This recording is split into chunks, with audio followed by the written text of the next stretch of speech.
Let's talk about the road work, which is the extra rounds, the early morning miles. It's that extra hour I talked about. Knowing your competitor's strong points and weak points. So in short, you're doing everything necessary to achieve your goals and dreams. What a freak of nature. I mean, this guy was 6'2", had arms the length of a 747, fast, powerful. And back then, we were scheduled for 15 rounds. And at the end of 12 rounds, I was behind on the judges' scorecards. So as I sat in my corner, Angelo Dundee yelled at me, "You're blowing it, son, you're blowing it." And I was exhausted.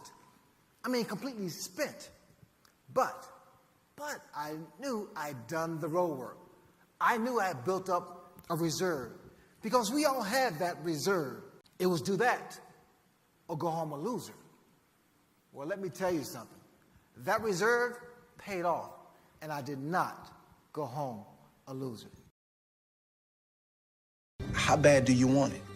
How bad do you want it? Like, how bad do you want to win? I love to win. I know what it feels like to lose. And the last loss I had was over 14 years ago.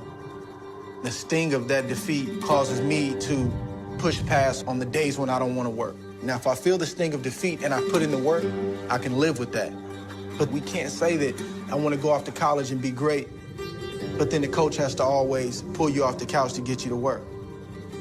Somebody somewhere is working. And I know that all you young men have heard that stuff before, and sometimes you can blow it off as just, just stuff that a coach will tell you to try to get you motivated, but this stuff is real. There's somebody working, and just don't be outworked.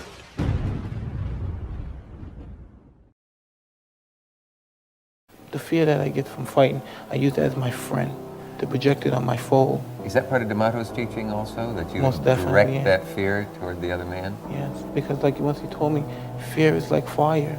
It's a feeling, and if you let it get out of control, it could kill you and everything around you.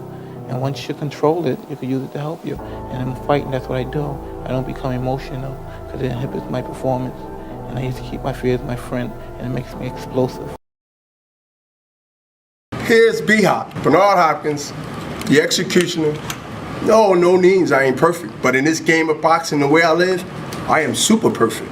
Super perfect when it comes to taking care of this body and taking care of myself. I wouldn't be here this long, y'all. You think I'm that good? I'm not that talented that way. Roy Jones was talented and 10 times more than me.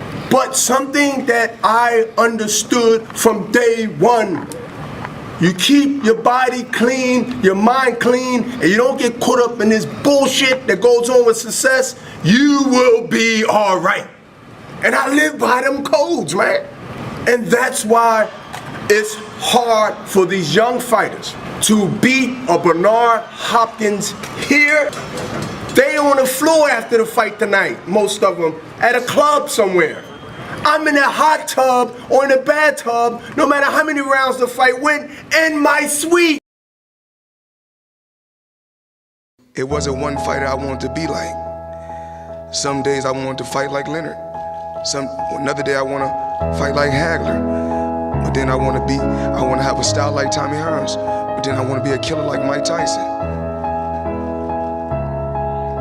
And then when I took all those different champions, Chavez and Roberto Duran, all these different champions and all these different guys,